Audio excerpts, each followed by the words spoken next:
What up, New York Giant Nation? It's your boy, Mac the Giants fan, coming back at y'all with the Week 7 edition of the True Blue Preview. Got them Carolina Panthers coming to visit the New York Football Giants. We're going to get right into it, man. Offensively this week, man, the New York Giants got to figure out a way to protect Daniel Jones. This is game number 7. And the New York Giants will be starting the 7th different combination on the offensive line this season. All 7 weeks, the Giants have not rolled out the same starting 5 on that O-line. Continuity is a mess. The O-line is a mess. The best of our best O-lineman is out this game. He's going to be out for a few weeks, to be quite frank. Obviously, I'm speaking about number 78, Andrew Thomas. Giants gonna have to figure out a way, man. You gotta keep Daniel Jones clean. As we saw, man, a week ago, once he got harassed again, he reverted back. When he was getting harassed, couldn't put trust in that O line. He was reverting back to his old self, and he turned the ball over at a high rate a week ago. He literally recorded more turnovers last week than he had combined all season in all the previous games so far this season. That can't happen again. This O-line has to figure it out some kind of way to have between the offensive line, the offensive game plan. It has to be able to figure out a way to protect Daniel Jones. Another thing we got to do, man, we got to try to slow down this tremendous Carolina pass rush by establishing the run game. Just try, it'll help try to slow it down if we can establish a power run game. Hit him with some Devontae Booker. Apparently, after the Devontae Booker, the next option apparently is Eli Penny, it looks like. Because Gary Brightwell just seems to have no part in this offense whatsoever, apparently. Like I said a week ago, no clue why we use a draft pick on a guy that we just not going to use, especially in situations like this when he could be potentially serviceable or used. Like, look what that kid in Cleveland did on Thursday Night Football. He was undrafted. And all he did was go out there and light up Denver Broncos defense last night. So I just don't get why we're not giving Gary Brightwell at least some opportunities. You never know when you got a diamond in the rough. We probably didn't know how good Ahmad Bradshaw was going to be, 7th round draft pick out of Marshall. But hey, we found out, didn't we? And he was an integral part of that 2007 Super Bowl team as a 7th round draft pick. So you just got to try to figure something out, man. I don't know. Get Brightwell out there and see. Because Booker's not getting it done. Elijah Penny's not getting it done. But Brightwell's not even getting an opportunity. Makes no sense to me. Figure it out, coaches. And then you also just got to figure out some creative ways to use whoever the hell's available. And as of right now, we know there's no Kadarius Toney. There's going to be no Saquon Barkley, excuse me. No Kenny Galladay. They're all definitely ruled out already. Looks like Shepard's going to give it a go, but he's banged up again. Slayton looks like he may be back ready for competition this week, so he may be back in the lineup. And Evan Ingram's also he's been limited all week. He hasn't been ruled out, but we don't know if he's going to be able to go. So just try to find creative ways to use whoever's available. You know what I mean? Whether it's John Ross, whether it's Dante Pettis, whoever, man. Just got to figure it out, New York Giants. Got to figure it out this week against this Carolina Panther defense because it is a tremendous defense they bring into town, man. On the defensive side of football, man, got to figure out a way to make Darnold uncomfortable. I almost want to avoid using those same words I've been using, but I can't. I got to say it. Figure it out. Find and develop a pass rush. You got to disrupt these quarterbacks, man. We played 7 different quarterbacks this season, and all 7 of these quarterbacks have absolutely kicked our ass. Defense. Not one quarterback, we played 6 quarterbacks so far. Sam Darnold will be our 7th one.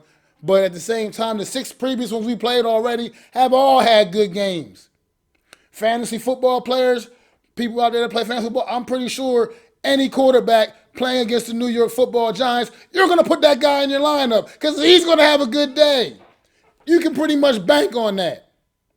as far as this season's going. So we need to change that trend. And the way you do it with a quarterback like Sam Darnold is to get that pass rush going, make them make quick decisions, because they'll be bad decisions, and force them to turn that ball over. Got to get after it. Carolina's O-line ain't a whole lot better than ours, to be quite frank. Got the potential to get after it, man. You got to figure it out. Got to do something. You got to make Sam Darnold make mistakes. And just on defense also, get back to the basic fundamentals of the football game, man. Get back to the basic things you learned in Pop Warner and in high school and things like that. The basic wrapping up, driving through a man's body and tackling him to the ground. Wake up, man. Because these are the basic things this team has been faltering on all season. And that's been what's been problematic about this defense, man. Almost the most. I know the scheme has been questioned, obviously, but just the lack of the basic fundamentals. Because we have got to be the worst tackling team in the NFL right now. I feel like we have to be. There's no way there's another team you can convince me tackles worse than the New York Giants right now. And for Christ's sake, just give me 4 quarters of football this week. Is that hard to ask for? Is that too hard to ask for defense? Give me 4 quarters. You know the offense is lacking a little bit. The offense, a lot of important pieces missing off of that offense. You can pretty much make a case that our 3 most explosive offensive weapons are not available in Barkley, Galladay, and Tony. So defense, uplift this team onto your shoulders. Bradbury, you were all-pro a year ago. Show me some of that. Adoree Jackson, show me why we brought you to New York City, man. Why you were so excited to be here. Logan Ryan, you the captain of this ship, man. Get this thing together. Get these guys together, man. Get on the same page. I know it's hard when up front they're not creating any kind of pressure. You guys are out there having to cover for God knows how long, and that's just not a recipe for success in the secondary. But at the same time, somebody got to step it up, man. Give me 4 quarters of good, solid football, man.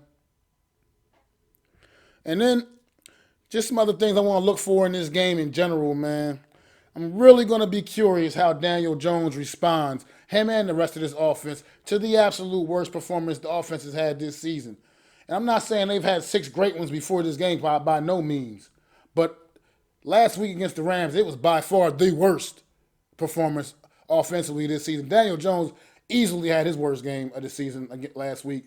He looked like Daniel Jones from last year. The fumbles I'm really not going to put on him, because those were just pretty much blindside, crushing hits, where there's no way. I don't think any quarterback really was holding on to the football in them situations, either one of those situations. No matter what people like to say, all quarterbacks put the ball on the ground in that situation pretty much, getting blindsided like that immediately as soon as the ball gets snapped. But those interceptions, Daniel Jones, those were you being bad Daniel Jones again. We need to get away from that, man. We need to get back to good Daniel Jones, which is what you were showing us a lot of in the first 5 games of the season. 4.5, I should say, because you pretty much missed half of the Dallas game. But you got to get back to that. And I want to see how you respond coming off of a very bad game where you were absolutely scrutinized and ripped to shreds in the media all week, as if people just couldn't wait for Daniel Jones to come back out and have a bad game again. So I really want to see how thick your skin truly is. And if you can shake that stink of that bad, horrible game off a week ago and shake it off and get back to doing the things you were doing, which was giving you a lot of success and was leading, and which was giving you a little bit of credibility. You know what I mean? Get back to that New Orleans week 4 of Daniel Jones, Offensive Player of the Week. I know it's a little tough without some of your biggest weapons in the game, but you got to figure out, man. Like when I watched the Thursday Night Football with the Cleveland Browns, they are absolutely riddled with key injuries. And all they did was still turn around and do the same thing they do every other week. And a big part of that is because they have one of the best O-lines in football. But still, no excuse. Next man up. I didn't even know who that running back was last night until during the game when they finally said his name, Dearness. I don't even remember what his last name is right now offhand. But that young man had a great day. He was apparently number 3 or 4 on their depth chart. No Nick Chubb, no no Kareem Hunt, no Baker Mayfield, Dearness Johnson. That's what his name was. This kid just came out, stepped up out of nowhere, undrafted free agent rookie, and he absolutely killed it. He absolutely killed it. I don't think anybody really knew this kid's name before last night. Well, now he's famous because people know that this is the man on Thursday Night Football. When so many key players on his team were down, he stepped up and ran that rock for like 146 yards on like 22 carries and a touchdown. Very productive night for this young man. Very, very productive night. We need players like that. We need guys that want to step up and make things happen. And Patrick Graham, can you just I want to see if you can light a fire under this defense, man. Light a fire in this defense's belly, man. Get these guys ready to go out there and make plays, man. I feel like they look disinterested and disjointed most of the time, man. And I don't know what that's coming from. Are they just completely checked out, totally not buying in on what you're talking about, man?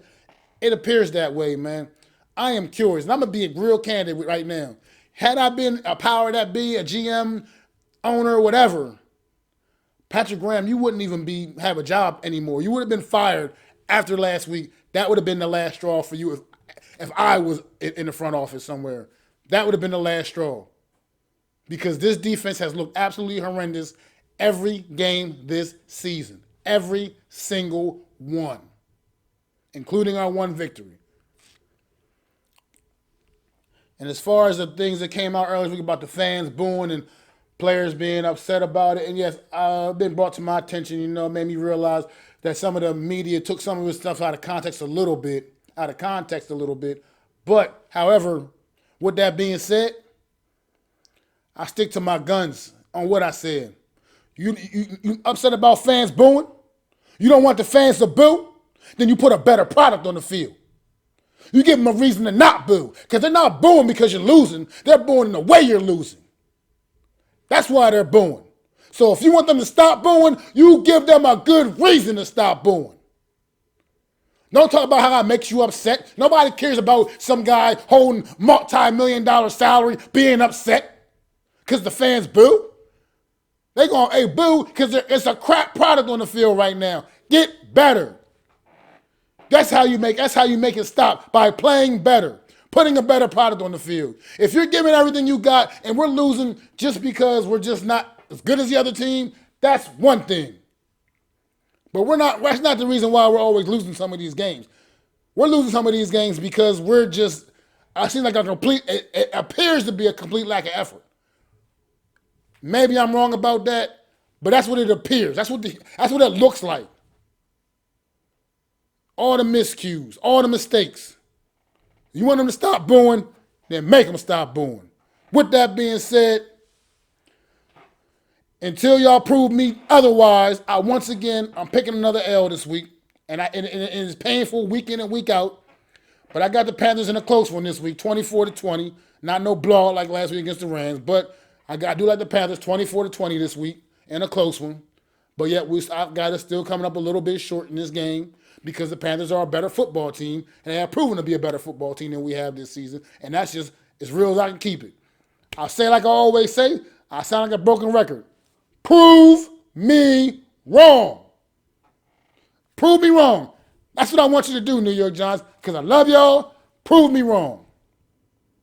But right now, until otherwise, Panthers 24, New York Giants 20. That's what I got, man. And one more thing before I go, as y'all know, been doing this all month. Support breast cancer awareness. Please, please support breast cancer awareness if you can. I will be having a link in the description. You can go there if you want to drop a donation. Nothing is too small. Appreciate anything you can give as help for the research and find a cure for this crazy disease that is just taking away so many precious lives day in, day out. So if you can, anything can help. Anything can help. I mean, obviously, if you can. But appreciate anything that you can do. But it's your boy Mac the Giants fan, man. Peace. I'd like to thank you all for listening. If you was feeling this, please take time to subscribe and smack them likes. Feel free to drop a comment and let me know what you think. Don't forget to ring that bell so you know when I'm dropping new content. It's your boy, Mac the Giants fan. You can find me on Twitter, YouTube, and Facebook at Mac the Giants fan. That's MACDA Giants fan.